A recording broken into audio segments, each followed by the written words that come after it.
La Perse antique. Une contrée fière, surprenante, irréductible. Pendant des siècles, cet empire aux conquêtes et aux richesses inégalées est resté nimbé de mystères.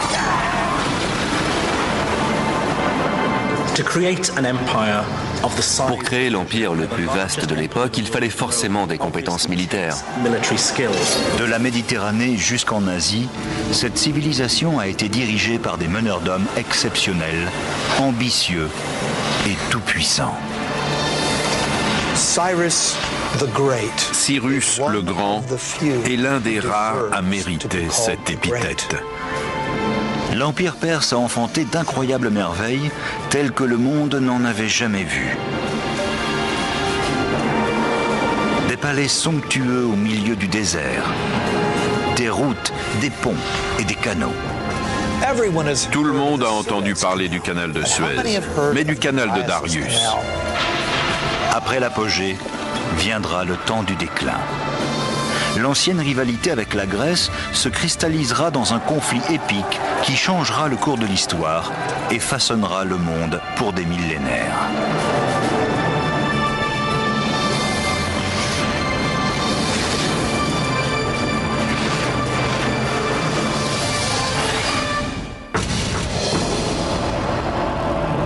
« 330 avant Jésus-Christ. Un jeune roi macédonien conquiert l'Empire perse et fait entrer son armée d'invasion dans sa fabuleuse capitale, Persépolis. Ce roi, c'est Alexandre le Grand que les souverains perses fascinent. À la tombée du jour, les Grecs célèbrent leur victoire dans une joyeuse beuverie. Au petit matin, Persépolis, le joyau de l'Empire perse avec ses merveilleux palais, est réduite en cendres.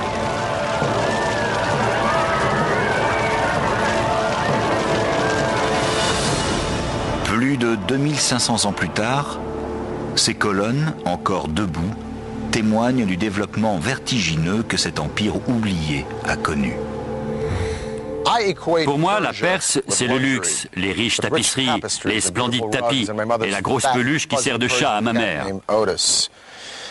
Mais c'est aussi un roi formidable, Cyrus le Grand, défenseur de la tolérance religieuse et culturelle, qui a libéré les Juifs de Babylone.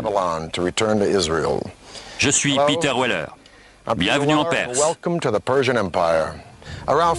Vers l'an 4000 avant notre ère, deux tribus nomades se fixent sur le plateau iranien, les Mèdes au nord et les Perses au sud. Par nature, elles se soucient plus de survie que de conquête. En se sédentarisant, elles doivent apprendre à cultiver ces terres. Mais pour cela, il leur faut trouver de l'eau.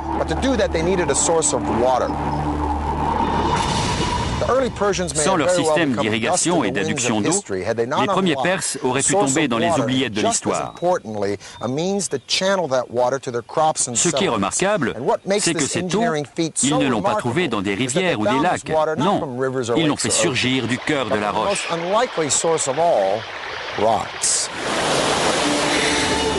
La Perse est née sur une terre rude et inhospitalière, à force de génie et de détermination. Il y a 3000 ans, des peuples nomades ou semi-nomades parcourent les étendues arides du plateau iranien.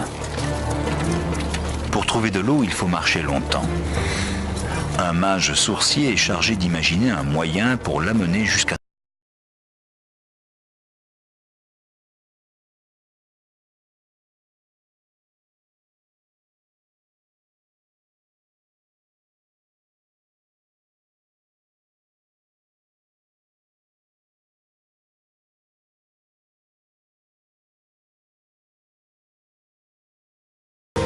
Ils exploitent la topographie du pays pour capter l'eau des monts Elbourz.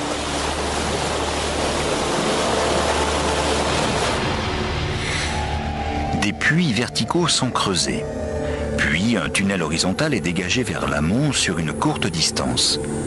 Là, un nouveau puits est percé et le tunnel est prolongé. L'eau est parfois à 20, 30 ou 40 km de distance. Il faut beaucoup de savoir-faire pour que le tunnel de captation suive bien la couche de terrain aquifère jusqu'en haut de la montagne. L'inclinaison du canal souterrain est cruciale. Une unité d'élévation pour 100 unités à l'horizontale. Pas trop raide pour ne pas éroder le lit du canal souterrain et pas trop plate pour que l'eau puisse s'écouler. 2000 ans avant les célèbres aqueducs de la Rome antique, les Perses amenaient l'eau sur de longues distances dans des régions chaudes et arides, avec un minimum de fuite et d'évaporation.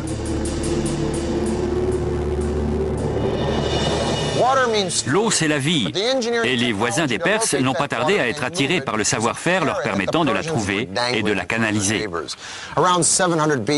Vers l'an 700 avant Jésus-Christ, ces tribus se fédèrent autour du clan du légendaire Achéménès, dont la dynastie atteindra son apogée sous le règne de Cyrus le Grand.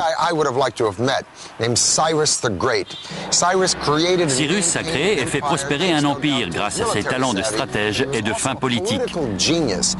C'était un chef excellent et bienveillant. Les historiens l'ont dit humaniste. Les Juifs voyaient en lui un messie. Ses concitoyens l'appelaient père. Et même les Grecs des îles Ioniennes qu'il avait conquises le trouvaient juste et éclairé. En 550 avant Jésus-Christ, Cyrus le Grand crée l'Empire perse.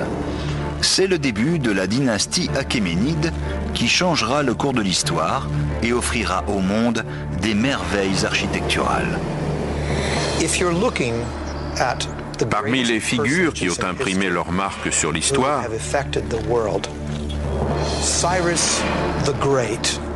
Cyrus le Grand est l'un des rares à mériter cette épithète, à mériter d'être appelé le Grand. L'empire que dirigeait Cyrus était le plus vaste de l'Antiquité, peut-être même de tous les temps.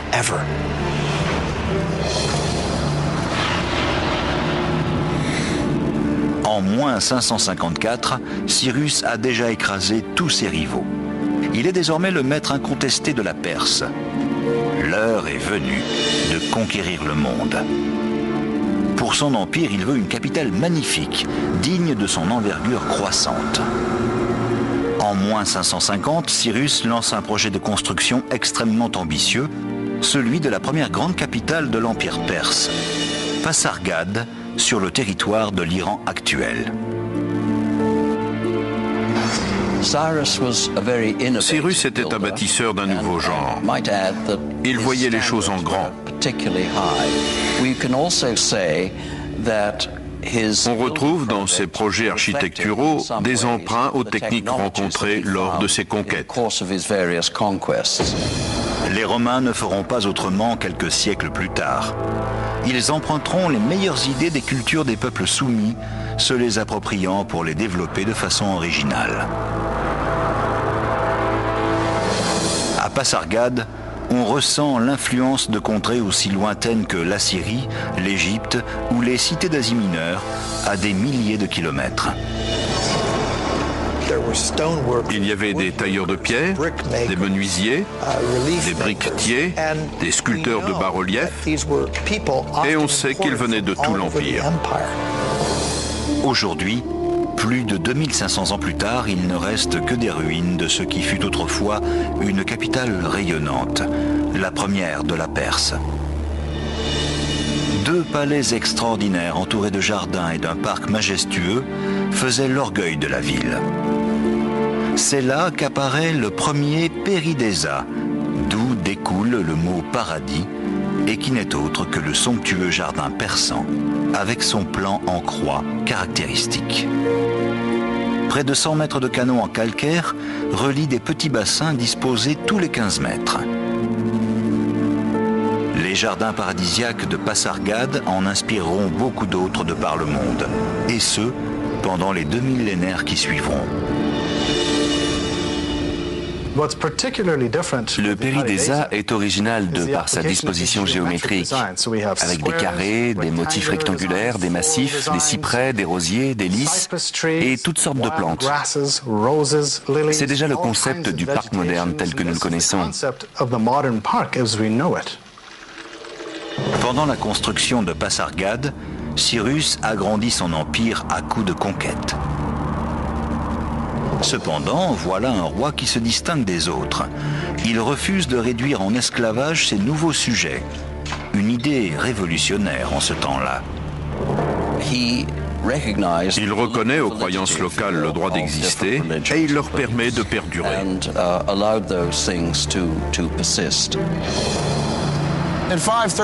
En moins 539, Cyrus prend Babylone, mais choisit d'entrer dans la ville en libérateur, venu sauver le peuple du despotisme. Il y accomplit un acte sans précédent. Il libère les Juifs maintenus en captivité par les Babyloniens depuis la prise de Jérusalem par Nabuchodonosor. Bien sûr, on peut dire avec le recul que Cyrus cherchait à créer un État tampon entre son empire et l'Égypte hostile. Et après, avant lui, personne n'avait jamais fait une chose pareille, ni après lui d'ailleurs. Voilà pourquoi il est le seul gentil de la Bible à être qualifié de Messie. Un éminent humaniste d'Oxford m'a dit un jour, Cyrus a toujours eu bonne presse. C'est une remarque très pertinente. Hélas, avant de pouvoir lancer la campagne qui aurait fait de la Perse la superpuissance de l'Antiquité, Cyrus le Grand meurt sur le champ de bataille en 530 avant Jésus-Christ. Il n'a pas vécu assez longtemps pour montrer toute sa valeur. C'est un peu comme Jules César. Lui aussi est mort trop tôt, assassiné avant d'avoir unifié l'empire qu'il avait conquis. Lorsque Cyrus meurt, l'empire perse a 3 capitales: Babylone, Suse et Ecbatane. Mais il a choisi d'être enterré à Pasargade, la ville qu'il a créée, dans une tombe qui lui ressemble.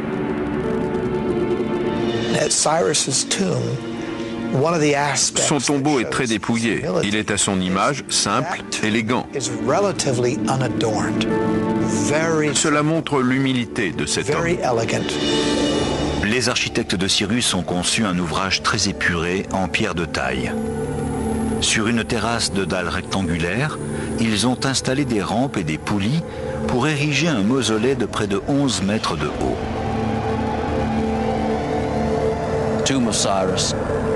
Le tombeau de Cyrus est un monument très simple, bien modeste pour un homme qui avait créé le plus grand empire de ce temps-là. 25 siècles ont passé et il est remarquablement conservé.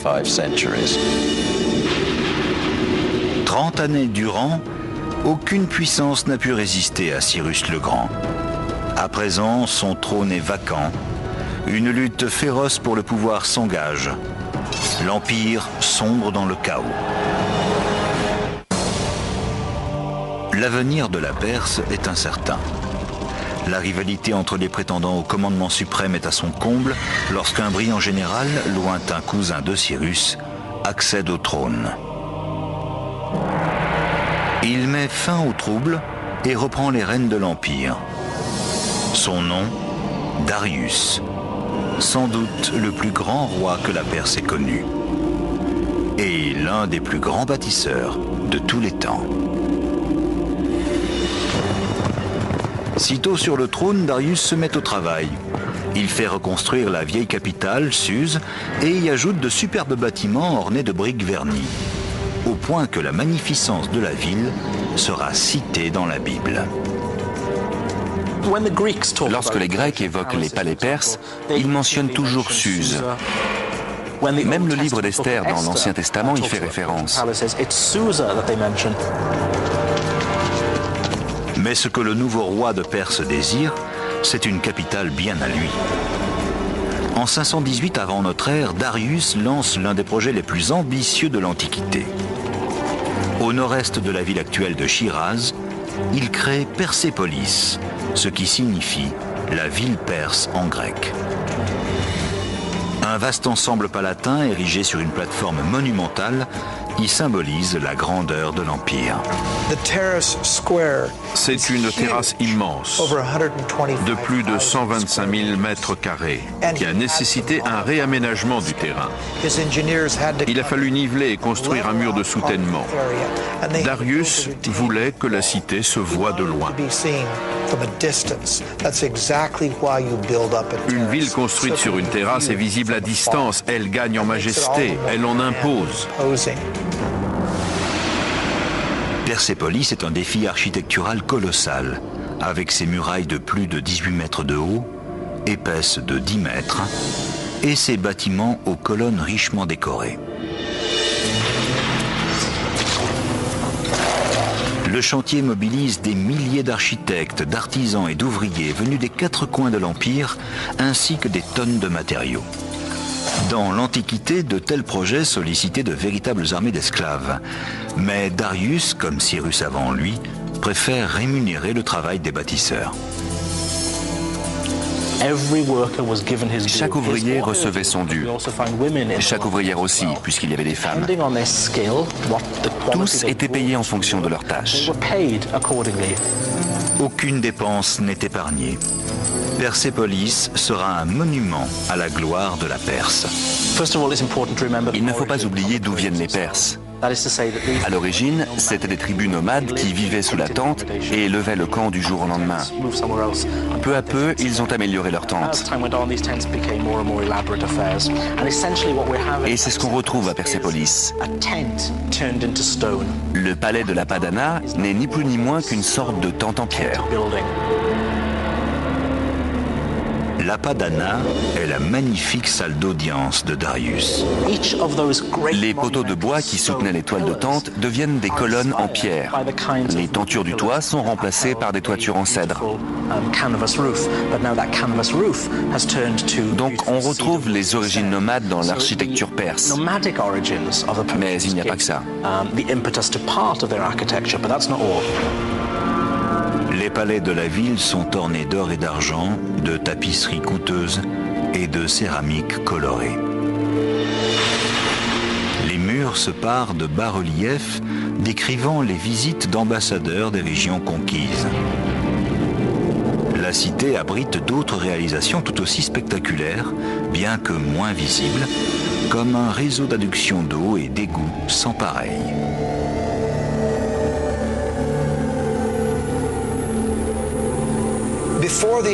Avant de niveler le sol, les ingénieurs de Darius ont construit un système d'égouts qui a ensuite été recouvert. L'eau, elle, arrivait par le réseau de canal. Et le système de drainage emportait les effluents. Ça se passait sous la ville, à l'abri des regards.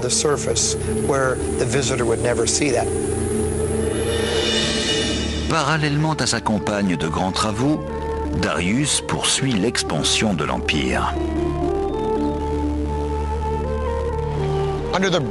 Sous la conduite éclairée de son roi, la Perse devient un empire gigantesque. Elle englobe les territoires actuels de l'Iran et du Pakistan, des bouts d'Afghanistan, l'Arménie, la Turquie, l'Égypte, la Syrie, le Liban, la Palestine, la Jordanie, une partie de l'Asie centrale.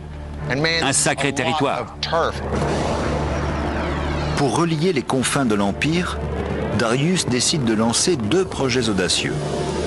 Une route de près de 2500 km et un canal entre la mer Rouge et la Méditerranée.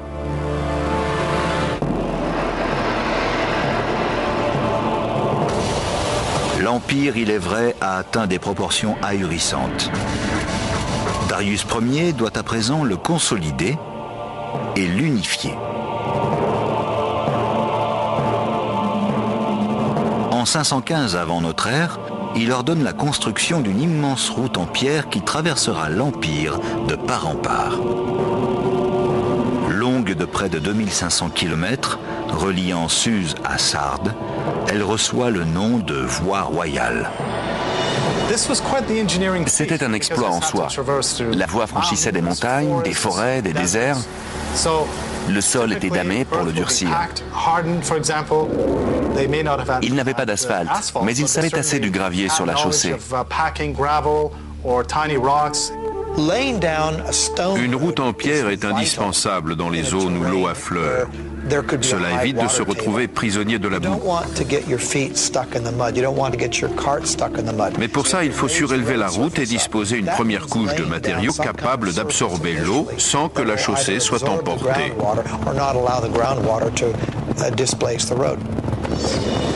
Sur cette voie royale, 111 relais sont installés.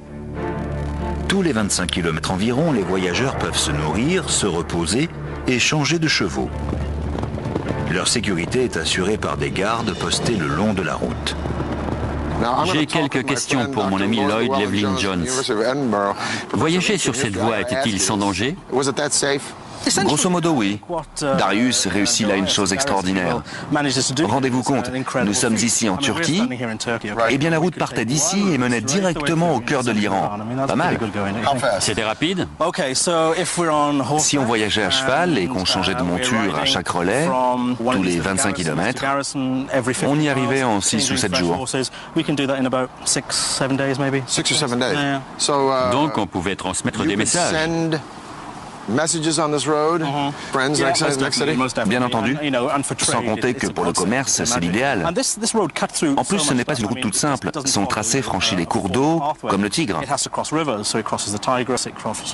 À l'aide d'un bac? Tout à fait. Elle s'accroche au flanc des montagnes, longe des rivières. Elle n'a pas de système de drainage comme les voies romaines qui viendront plus tard. Donc pas de caniveau? Non, rien de la sorte. Elle faisait environ 6 mètres de large avec des gravillons par-dessus. L'idéal pour les chevaux et les attelages.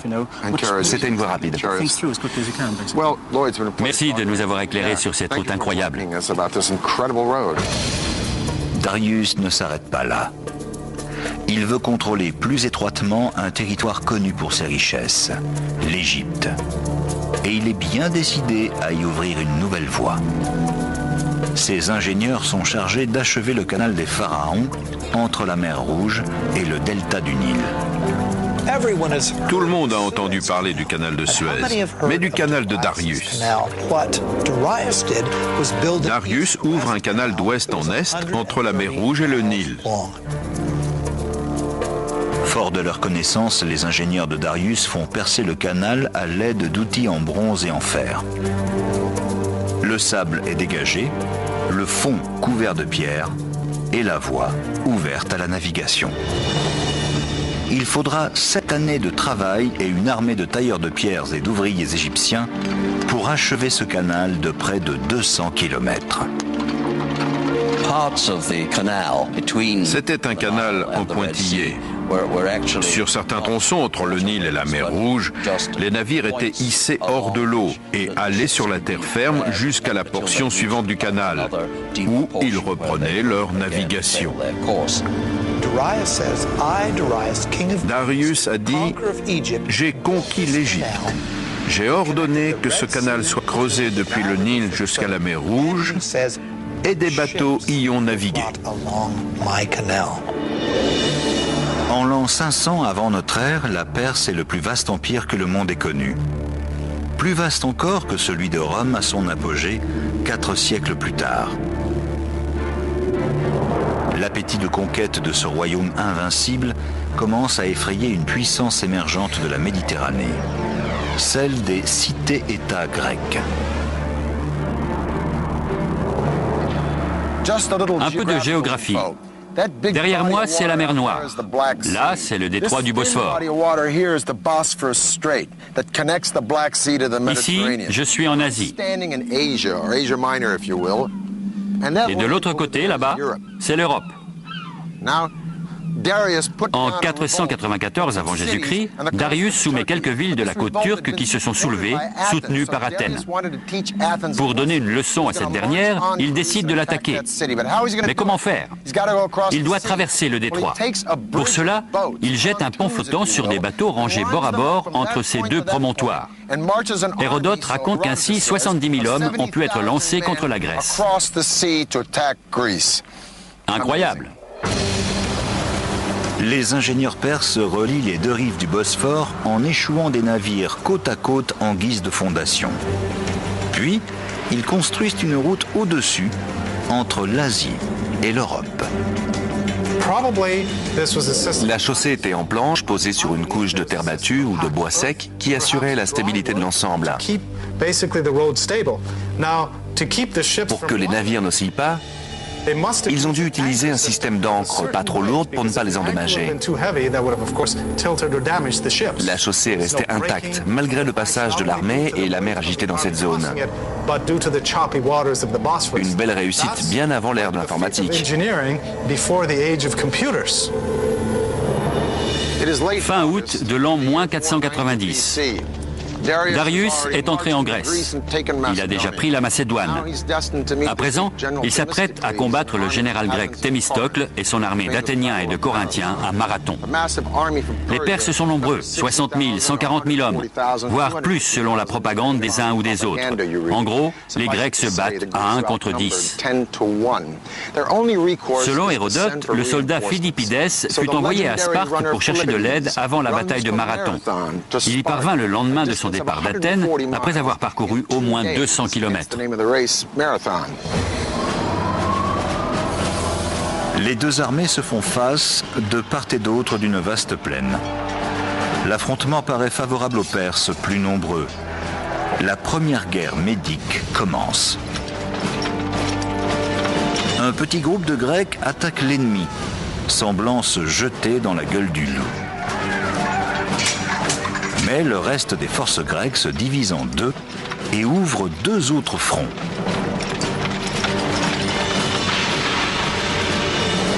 Entraînés dans un piège sanglant, les Perses accusent des pertes sévères. Ils battent en retraite.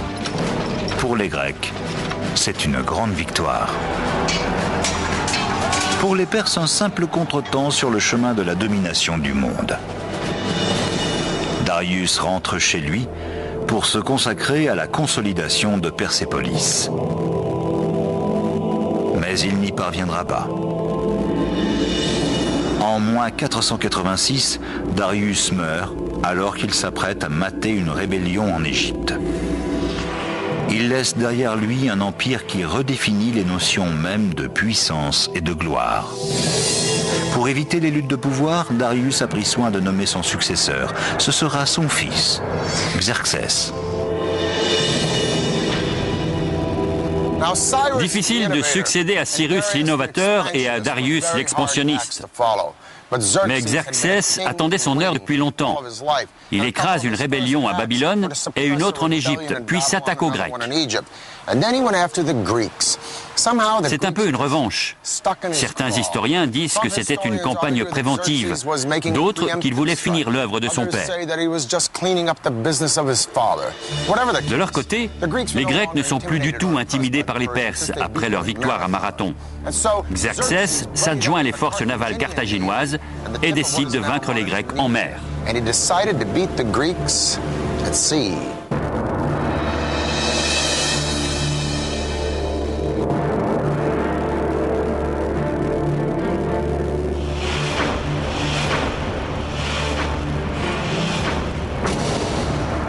Voilà 10 ans que les Grecs ont défait les Perses à Marathon. Xerxès, le fils de Darius, règne sans partage sur son empire et il veut venger l'affront. La Grèce commence à peine à s'imposer. Cette coalition de cités-États très différentes, démocratiques ou tyranniques, trouve sa cohésion dans une même haine de la Perse. Une nouvelle guerre médique se prépare. Son issue changera le cours de l'histoire. Pour les Grecs, tous les peuples étrangers étaient des barbares. Le clivage entre Est et Ouest, qui continue aujourd'hui, a commencé avec les Perses et les Grecs. Dans l'histoire militaire, l'invasion perse de la Grèce est un fleuron de stratégie et de technique. C'est une attaque massive, avec un assaut sur terre et sur mer, qui nécessite des trésors d'ingéniosité. Xerxès veut que ses forces entrent en Grèce par l'isthme de Corinthe. Le roi ordonne à ses ingénieurs de trouver le moyen de percer les défenses grecques. Il veut mettre à profit l'immense savoir-faire des Perses en matière de grands travaux.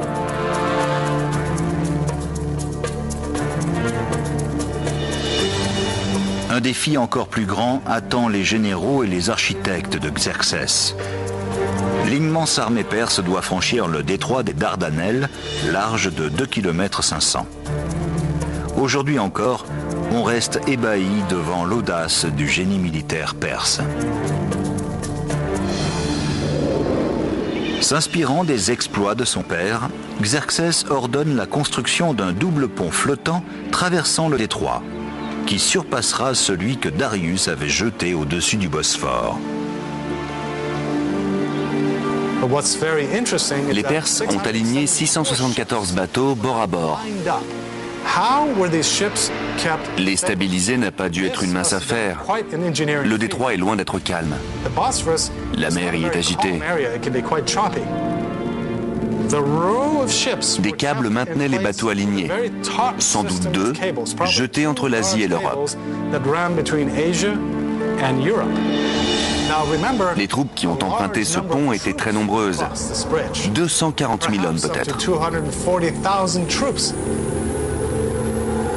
Les cordages donnent au bateau un minimum de flexibilité pour résister à la mer turbulente. Le pont est segmenté en paires de bateaux reliés par des planches. Ainsi, la chaussée flottante peut épouser les vagues et absorber la houle. Puis, les ingénieurs perses construisent une plateforme au-dessus des bateaux. Dernière étape, l'installation d'une chaussée. C'est une véritable route qui franchit l'Hellespont. N'oubliez pas que des milliers de cavaliers, dont certains lourdement cuirassés, ont dû emprunter ce pont. Le système était incroyablement stable. Et Xerxès a traversé avec son armée sans problème. Les bateaux n'ont pas bougé. Pendant un court moment, l'Europe et l'Asie n'ont fait qu'un. Après 10 jours de travaux, le pont est terminé et Xerxès foule le sol européen. Toute son armée traverse, lourdement chargée, avec des chevaux, et pourtant le pont ne bouge pas. Ni le poids des hommes, ni les eaux agitées du Bosphore n'ont raison de lui. La stratégie de Xerxès est simple. Submerger les Grecs sur terre et sur mer grâce à l'avantage du nombre. Une fois de plus, Thémistocle dirige l'armée grecque. Il sait qu'il ne peut vaincre les Perses sur terre. Aussi décide-t-il de piéger leur flotte.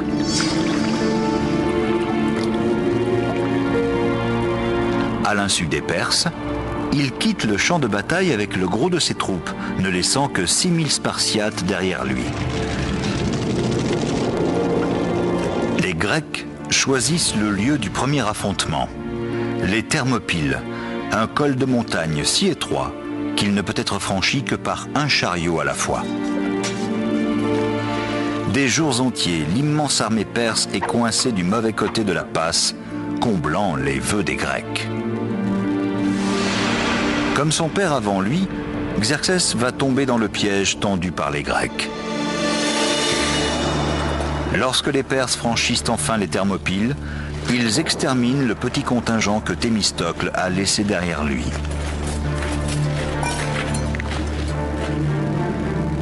Mais lorsque Xerxès parvient à Athènes, c'est pour la trouver déserte. Convaincu d'avoir été dupé, il décide de se venger. Alors que des générations de rois perses se sont distingués par leur tolérance, il donne l'ordre de brûler Athènes.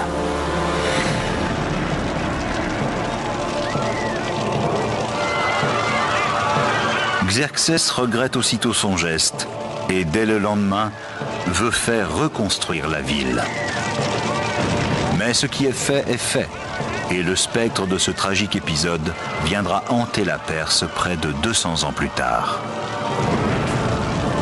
Cependant, la guerre n'est pas terminée. Thémistocle tisse sa toile et attire la flotte perse dans la baie de Salamine.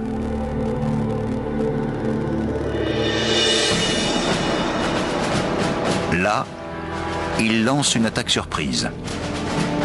Le piège se referme sur les navires de Xerxès, incapables de manœuvrer dans l'étroite baie. Les Grecs lancent leur puissante trirème contre l'ennemi.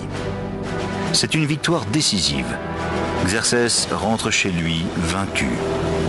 Désormais, la Perse n'est plus invincible. Seul instant de grâce de la défaite de Salamine, Artémise, reine d'Halicarnasse, participe au combat à la tête d'un navire. Elle feinte les Grecs et parvient à prendre la fuite. Sa bravoure impressionne Xerxès, qui se serait écrié « Mes hommes sont devenus des femmes et mes femmes des hommes ». Les guerres médiques marquent le début de l'âge d'or d'Athènes. L'empire perse, lui, vacille.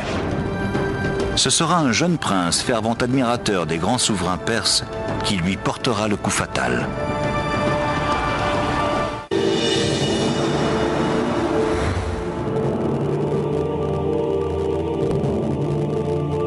Mais l'empire a encore de beaux jours devant lui. En 465 avant Jésus-Christ, Xerxès meurt assassiné. Son fils, Artaxerxès, lui succède, bien déterminé à redorer le blason de la Perse. Il s'attaque au chantier initié par son grand-père, Darius Ier. 40 ans après le début des travaux, Persépolis est toujours inachevée. Artaxerxès décide d'édifier un palais époustouflant, celui des 100 colonnes.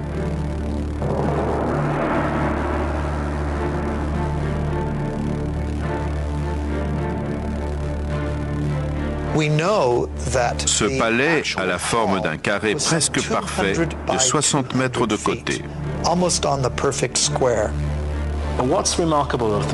Les colonnes de Persépolis ont ceci de remarquable que lorsqu'on regarde leur fût monté à plusieurs mètres de hauteur, on ne voit pas une pierre qui dépasse. Rien. Elles sont parfaitement verticales. À l'époque, ils travaillaient avec des outils primitifs, des mailles en pierre et des ciseaux en bronze. C'est tout. Mais les cannelures sur les colonnes sont taillées avec une telle précision qu'on y voit la marque d'artisans de grand talent. Les colonnes sont constituées d'un empilement de segments appelés tambours. On installait des échafaudages autour de la base de la colonne, puis à l'aide d'une grue, on mettait chaque tambour en place.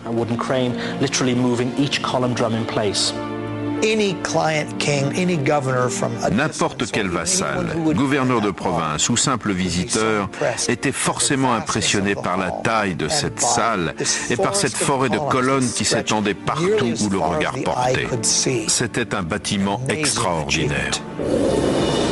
Aux confins de l'Empire, un autre bâtiment va devenir l'une des 7 merveilles du monde. En l'an -353, l'épouse du roi Mosol fait édifier un tombeau de toute beauté en hommage à son défunt mari. Ce sera le mausolée d'Halicarnasse.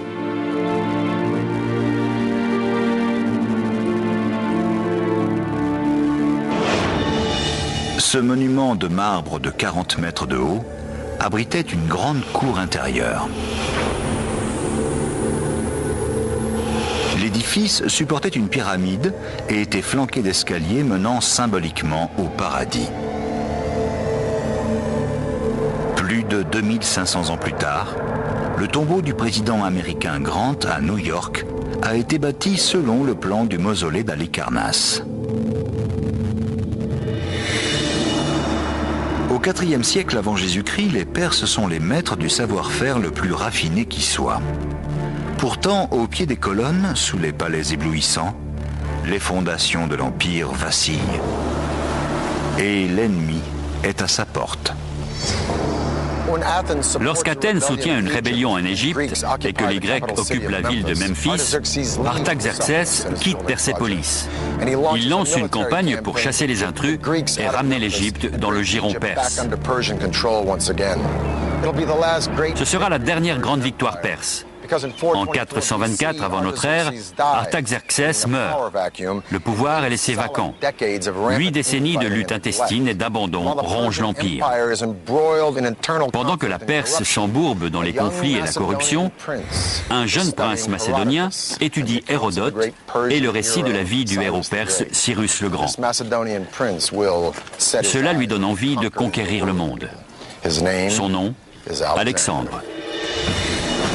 En 336 avant Jésus-Christ, un lointain parent d'Artaxerxès accède au pouvoir et se choisit un nom royal, Darius III.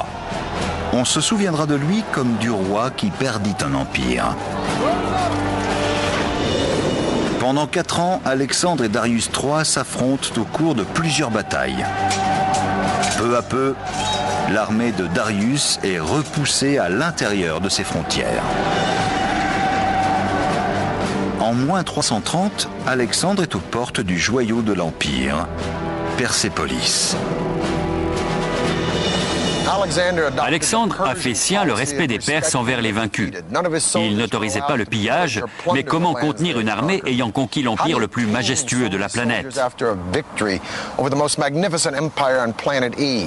Peut-être que ces soldats étaient indisciplinés ou pleins de ressentiment à cause de l'incendie d'Athènes par les Perses. Quoi qu'il en soit, ils se sont déchaînés. Après avoir fêté la victoire, ils ont pillé le trésor. Et malheureusement, ils ont mis le feu à la ville.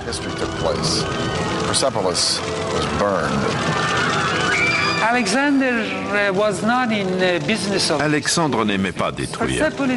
Persépolis a sans doute été brûlé pour le symbole. C'était un geste symbolique, pas destructeur. Les murs devaient être ornés de merveilleuses tentures, et le feu a dû prendre comme ça. Si Alexandre voulait vraiment devenir un roi achéménide, la dernière chose à faire, c'était de détruire Persépolis. Une fois que l'incendie a commencé, le feu a tout ravagé et a laissé des traces sur tout le site. Darius III échappe à la capture, mais il est assassiné par un de ses alliés au cours de la même année.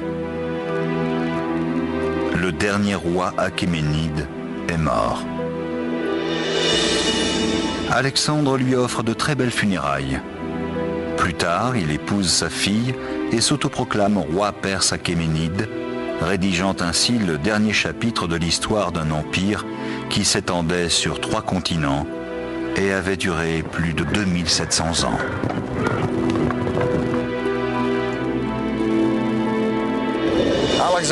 Alexandre, qui admirait les rois perses, poursuivra les assassins de Darius et les exécutera lui-même. Pour lui, seul un roi pouvait tuer un autre roi. Aurait-il tué Darius? Probablement pas, car Alexandre n'a pas créé un empire. Il a conquis celui que Cyrus avait fait naître. Son génie a été de récupérer et d'utiliser la Perse, qui existait bien avant sa naissance. Un empire qui a légué au monde une culture, un raffinement et un luxe qui perdureront bien après la mort d'Alexandre. C'était Peter Weller.